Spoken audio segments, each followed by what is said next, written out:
Salam əziz tələbələr, abituriyentlər və müdavimlər. Bugün sizinlə izah edəcəyimiz mövzu morfologiya bölməsindən say bəhsi.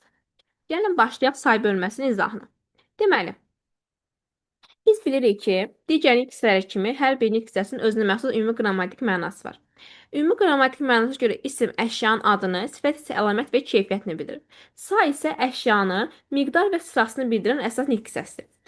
Neçə, nə qədər və neçənci suallarına cavab verir. Nə qədər və neçənci. Sayın mügənik hissələr kimi sayın özünə məxsus xüsusiyyətləri var. Bilirik ki, sifət əşyaya aid olduğu kimi, təbii ki, sayda əşyaya aid olur. Ondan əvvəl işlənir və onun dediyimiz kimi miqdarını və sırasını bildirir. İki kitab. Fikir verirsəniz bu ifadədə bizdə işlənən say isimdən əvvəl gəlib və onu nə edir? Miqdarını bildirmiş olur.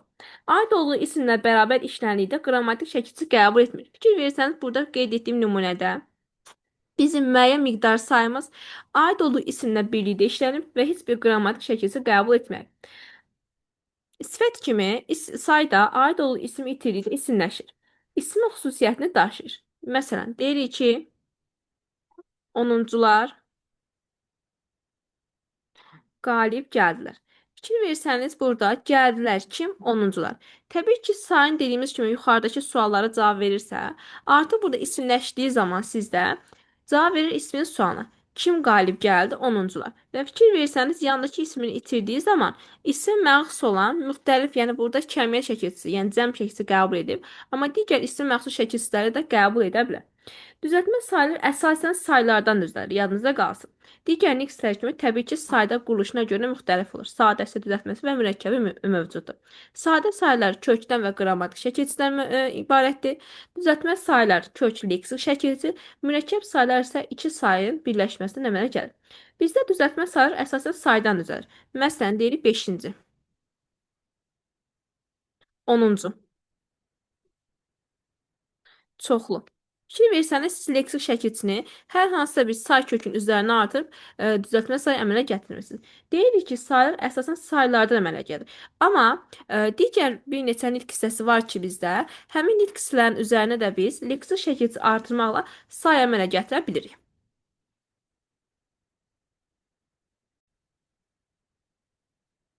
Məsələn, hansı nitq hissələri və hansı sözlərdir? Əvvəl, axır, son. Bu nitq hissələri bizdə zərflərdir. Filan əvəzliyimiz var bizdə və ilk sifəti. Qeyd etdiyim nitq hissələrini, yəni sözlərin üzərinə biz ıncı şəkilçisini, yəni say düzəldən şəkilçidir.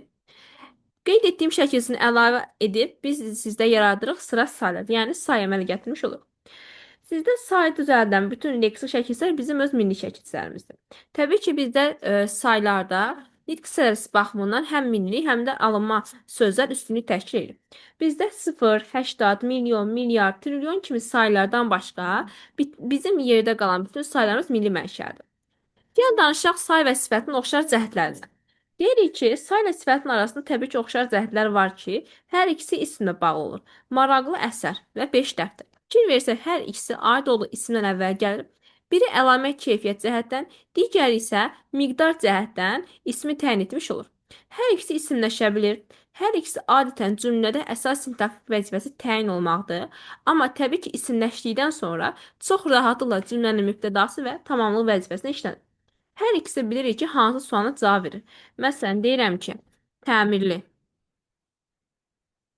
bina.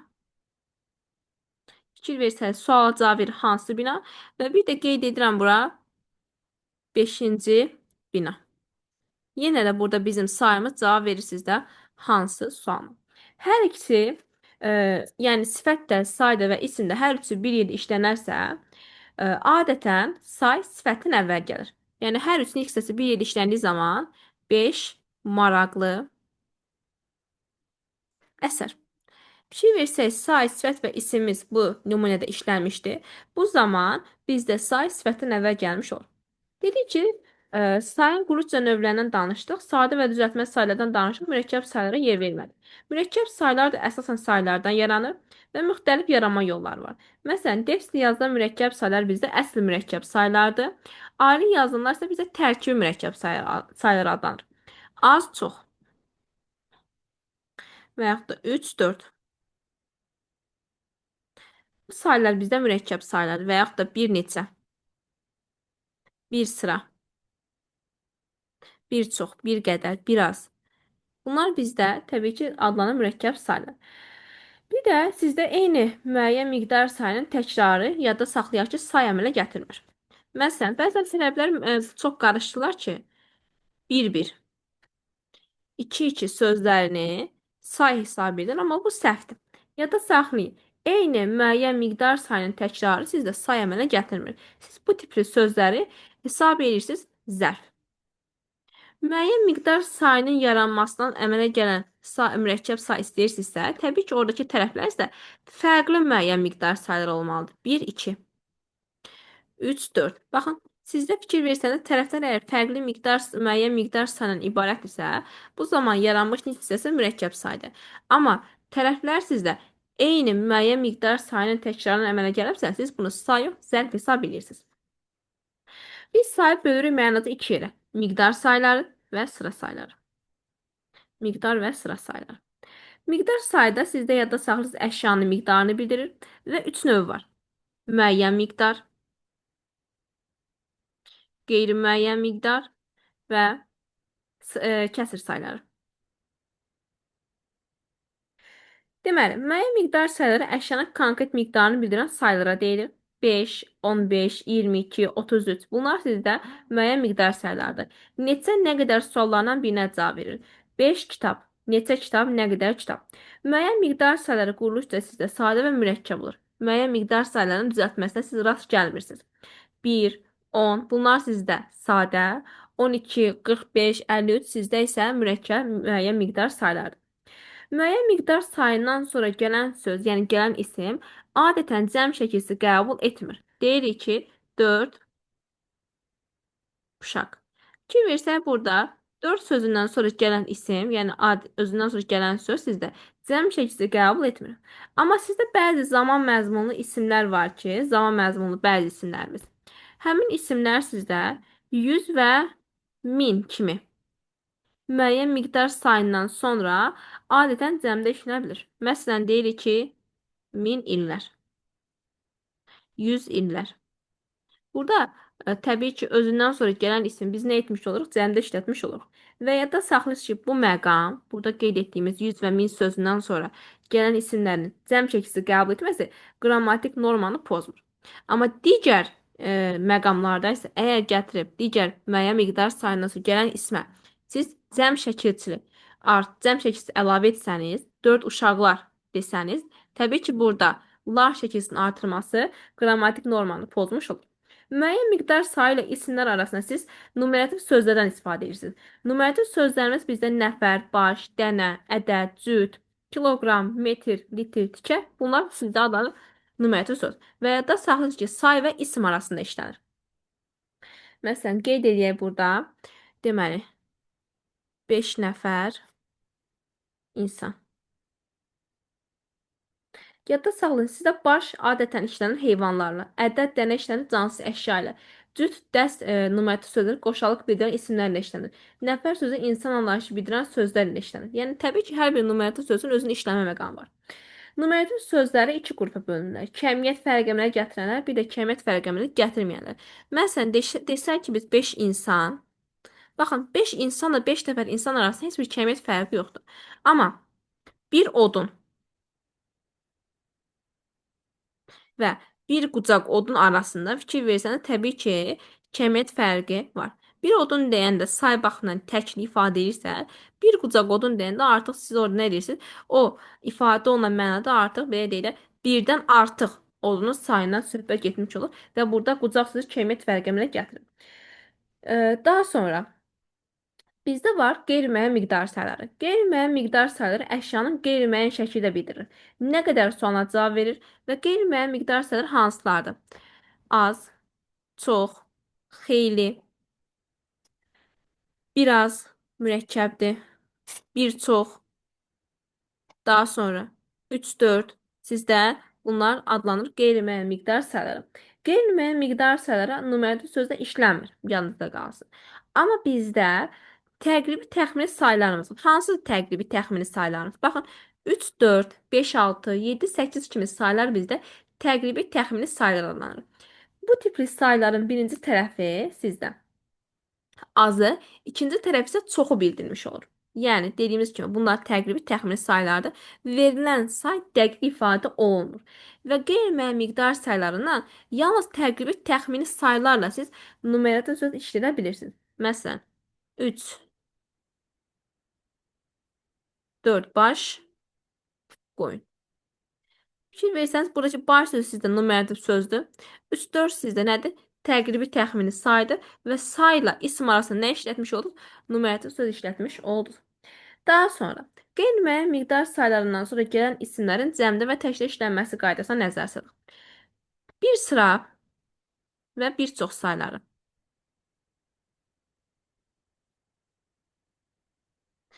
Bir sıra və bir çox sayları özündən sonra gələn ismi hər zaman cəmdə tələb edir. Yəni, deyirəm ki, bir sıra məsələlər. Baxın, əgər ki, gəlib burada özündən sonra gələn ismi təkdə işlətsəniz, artıq qrammatik normanı pozmuş olursunuz. Hər zaman cəmdə işlənir. Danışma bizim birinci qaydamız. İkinci qaydamız nədir?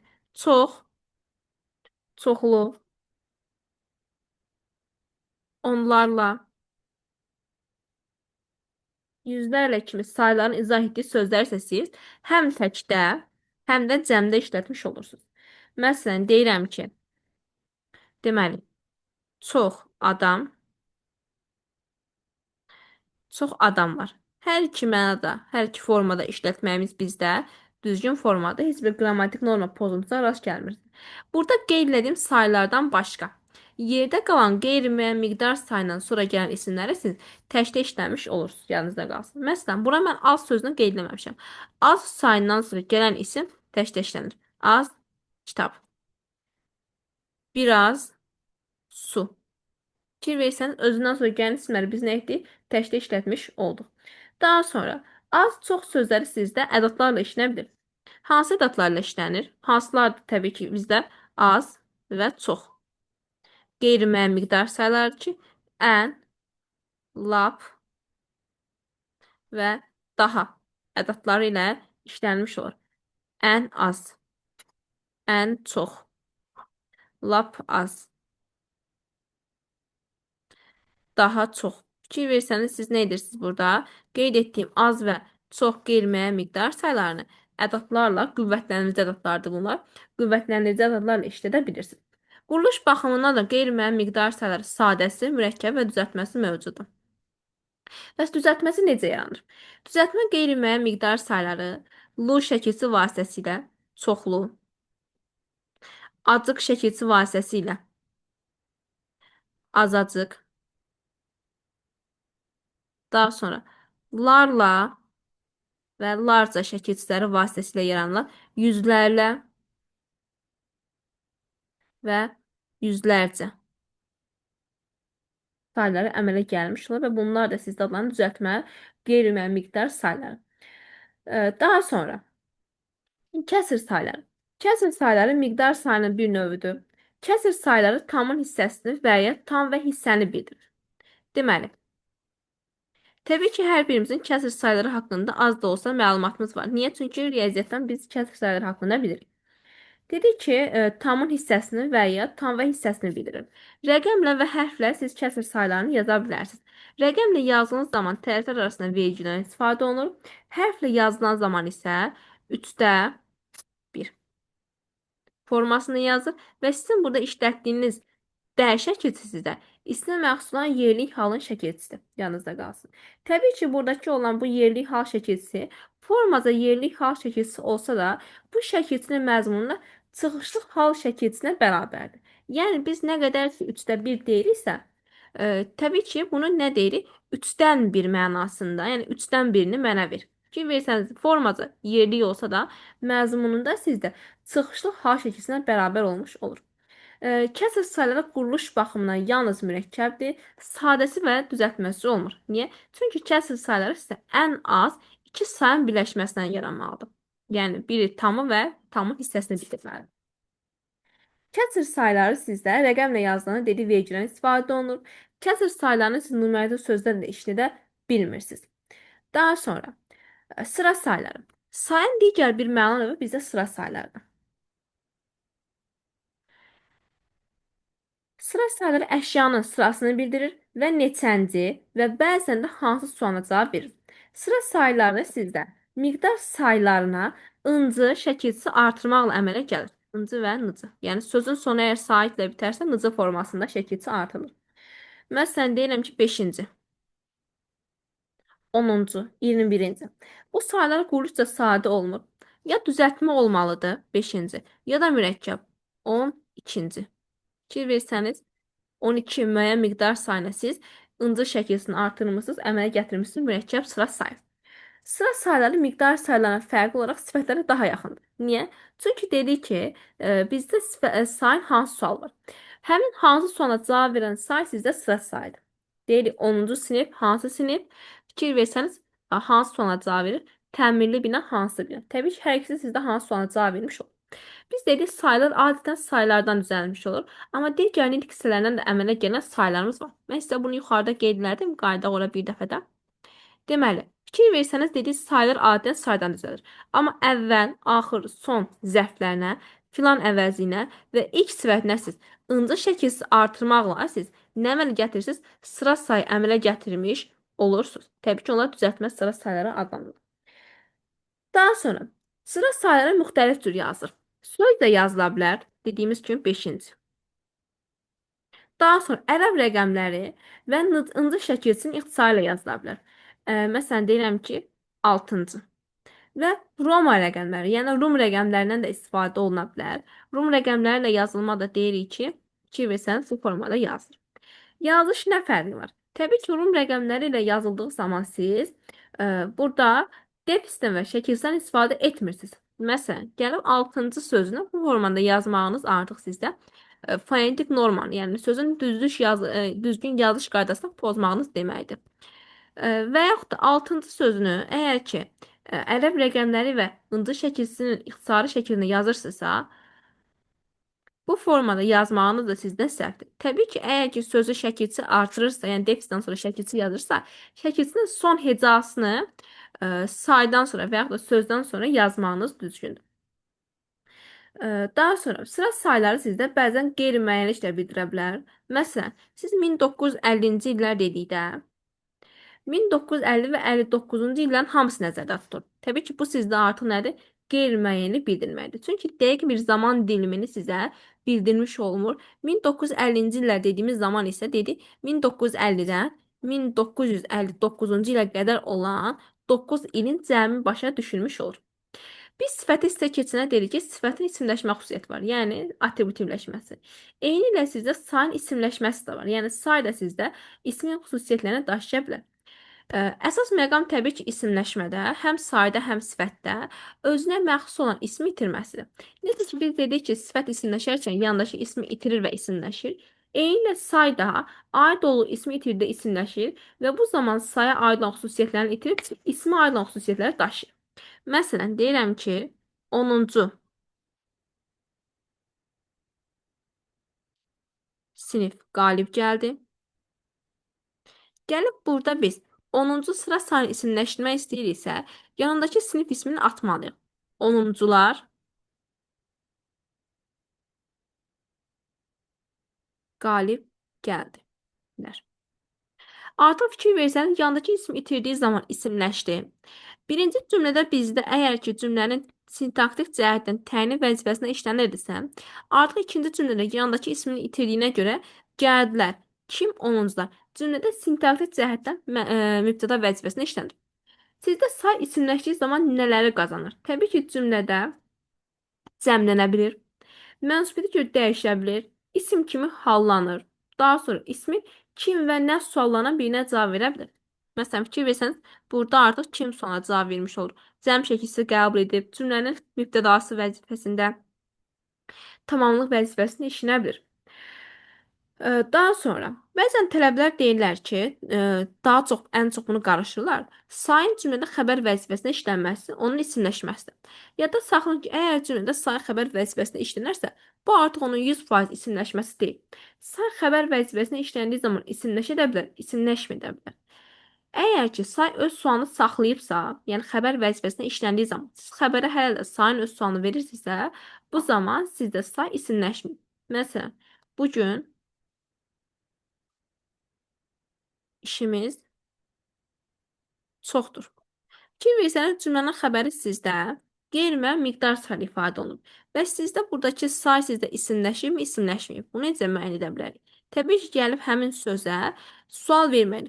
Çoxdur sözünə sual verirsiniz, nə qədərdir? Fikir versəniz, artıq siz burada yenə də çoxdur sözünə sayın öz sualını verdiniz. Deməli, burada sizdə say xəbər vəzifəsində işlənsə də isimləşmiş hesab olunur. Amma yox, əgər say öz suallarını saxlamırsa, bu zaman nə edir o? İsimləşir. Gələn birincilərdir.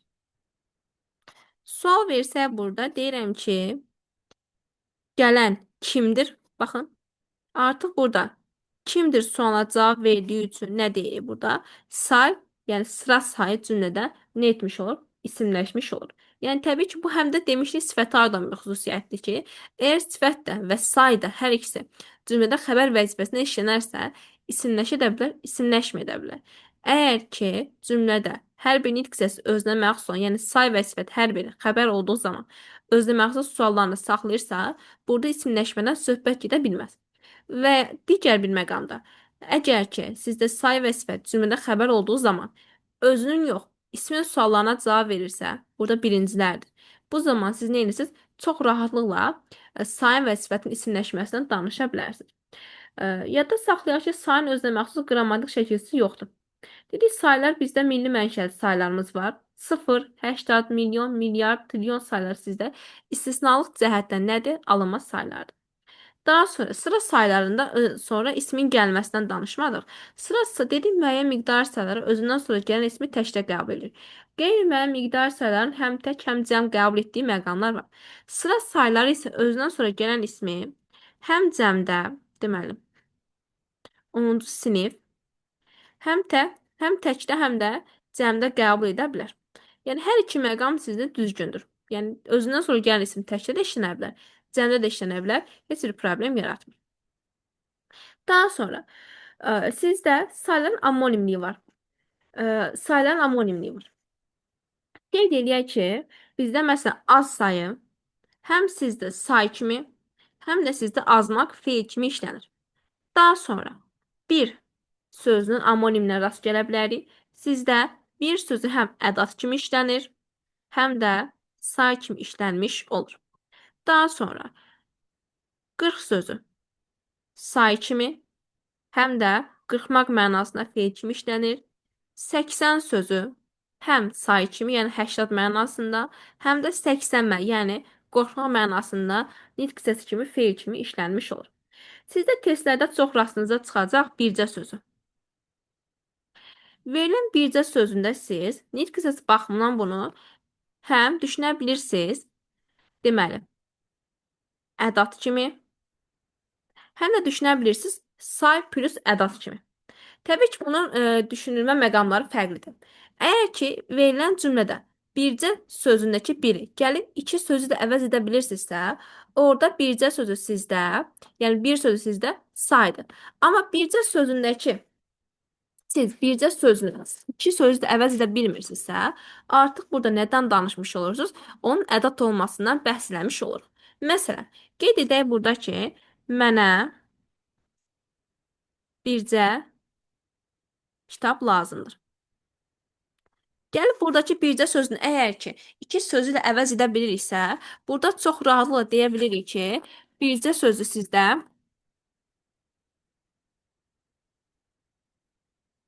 deməli, dedik burada bircə sözün əgər ki, iki sözü ilə əvəz edə biliriksə, baxın, mənə ikicə kitab lazımdır. Deməli, siz burada bir sözünə say, köməkçi sözünə isə nə deyirsiniz? Ədat, yəni köməkçi hissəsi. Amma mənə bircə sən kömək edə bilərsən. Deməli, burada bircə sözünə isə siz deyirsiniz, iki sözü də təbii ki, əvəzləməyiniz mümkün olmadığı üçün, yəni mənə ikicə sən kömək edə bilərsən, fikir versin məna cəhətdən uyğun gəlmədiyinə görə, burada bircə sözünə bütünlüklə nə demiş olursunuz? Ədat, yəni məhdudlaşdırıcı ədat demiş olursunuz. Və yaxud da bircə sözdə siz arzu ədatı kimi işlədə bilərsiniz. Bircə oğlum tez gələydi. Fikir versin, burada da yenə bircə sözündəki biri iki sözü də əvəz etməniz mümkün deyil. Əvəz etmək mümkün olmadığına görə təbii ki, orada da say adlanmış olmur. Daha sonra saylar söz yaradığında çox aktiv şəkildə işlənən nitq hissəsidir. Yəni siz saylardan müxtəlif nitq hissələri yarada bilərsiniz. Məsələn, bir nəfəsə nümunə çəkək. Deməli, bir sözünə siz bir sözündən yarada bilərsiniz birgə zərfini. Daha sonra birlik nitq hissəsi baxımından sizdə isimdir. Daha sonra birdən sizdə zərfi var. Daha sonra birləşmək sizdə feil əmələ gətirir. Birikmək sizdə feildir. Birinci, yəni bir sayın üzərinə ıncı şəklini əlavə edib say düzəldirsiniz. Bir günlük sizdə sifətdir. Daha sonra mürəkkəb sayların tərkibində işlənir, sözlərin tərkibində işlənir ki, birdən ikidən zərfdir. Bir çox saydır. Yəni fikir versəniz, söz iradında çox aktiv şəkildə işlənən bir nitq hissəsidir. Belə, bugünlük sizinlə danışacağımız say haqqında mövzumuz bu qədər. Növbəti dərs izahlarında görüşənədək.